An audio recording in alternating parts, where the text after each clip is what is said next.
Chapter 38. Alicia watched through the kitchen door as Retta demonstrated to Kenny the correct way to cut up an onion. Kenny had come down the stairs uncertain about what he was walking into. Retta had wiped off his tears and taken the young boy into the kitchen to help cook. Alicia and Sadar both sat at the table, watching them at a distance. "You love him." Alicia turned towards Sadar. "I have only known him a few weeks. He's a great kid, though." Alicia paused, uncertain if Sadar was joking. His face was unmoving, and his body was stiff. "I wasn't talking about my son. You love Retta.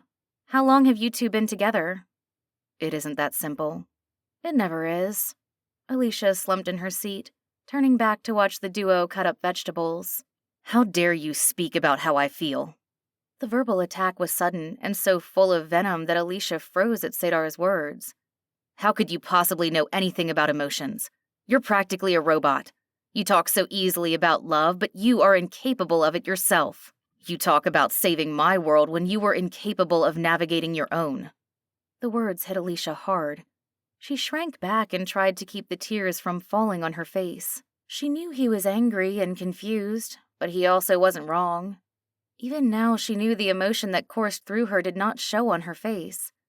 Sadar let out a disgusted sigh and stood up suddenly, his chair crashing to the floor. "I need some air," he said as he stormed towards the bookstore's door. Alicia turned back and saw Retta staring at her.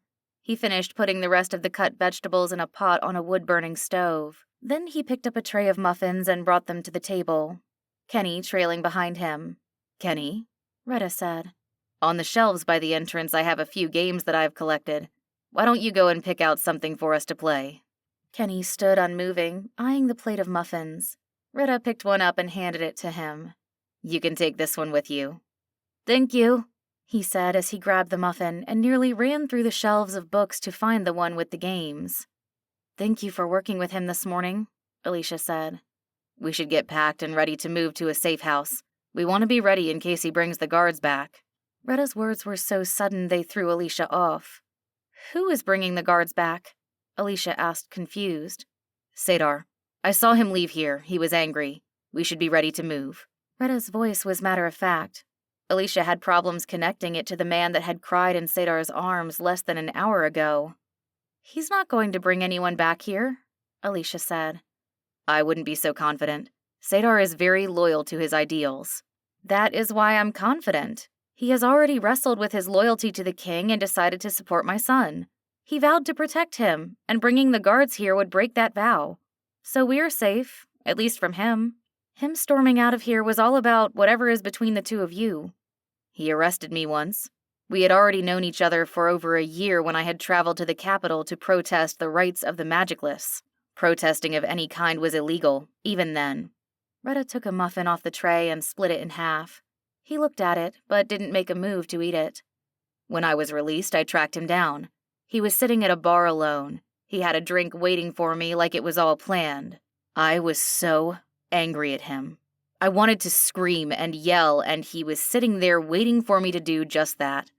Then I realized that Sadar is loyal to a fault, and I knew if I made him choose between duty and me, that duty would win. So I took the drink and sat down and never spoke about it again."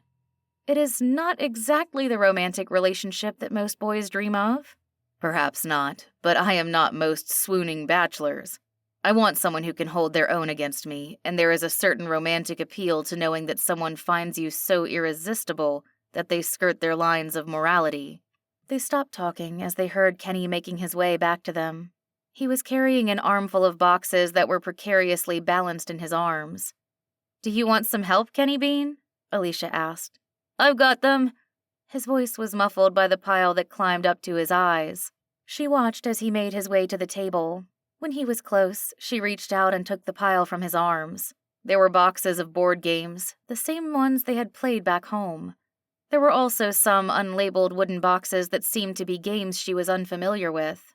On top of it all was a small package that was wrapped in cloth. She took it and unwrapped it, finding a pile of handmade playing cards. It was the same cards that she was familiar with, except they were hand-painted on some sort of handmade cardstock.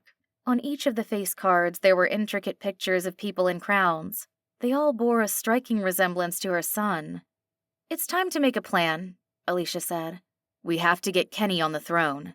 "That's not an option. He is just a kid. A human kid." "The orphanage is full of kids. The difference is he's the only one that can help them." "I want to help them." Kenny's voice broke through their discussion, causing them both to pause. "It isn't okay that they have to live like that. They were hungry and they couldn't even play." "I know you do. You're a good kid, but you don't understand what that means." Alicia looked at her son and then around the bookstore. She realized suddenly that she had stopped seeing the human world. It was apparent that this was not the same city that she lived in, even though it shared the same general shape. "I think that no matter what we decide, there has to be a way to help these people." "I want to help them," Kenny said, more adamant. "Sometimes when we help people, it means that we have to make sacrifices of ourselves. It would be very different if we were to stay here. You would have to learn a lot, but you wouldn't get to go to school like you used to do. You may have to do boring things, even if you would rather be playing. There are no TV or video games here." At the last comment, Kenny froze up a little. They hadn't been here long enough to appreciate the implications of not having electricity. "I don't want to be different anymore, but those kids were like me. I could do magic and they didn't get scared. I want to go home, but I also don't want to leave here. I can be myself here. Maybe there is a way we can watch TV here." His eyes brightened at the idea. Alicia wasn't quite as sure as her son. There was still so much about this world that still didn't make sense. But she also knew how hard it was to try and fit into a world that didn't accept any differences. "I think we have a lot to figure out. There has to be another way without making him king," Alicia said and sank into a chair. She did not want her son pulled into this life, but she also did not see a way around it. Kenny had stopped fidgeting with the games and looked up at the two adults. He walked over and climbed into her lap. Then he placed his hands on her face and moved her head to look at him. "You know we have to help. You taught me that we help people who need it. All these people need it, and I am the only one that can help. How could I walk away and grow up knowing that I didn't help them when I could? My job is to protect you. Being king is not fun. The responsibility is too much and you're still so young." "I wouldn't be king. At least not completely, and not until I am older. You will help me until then. Retta and Sadar will help as well."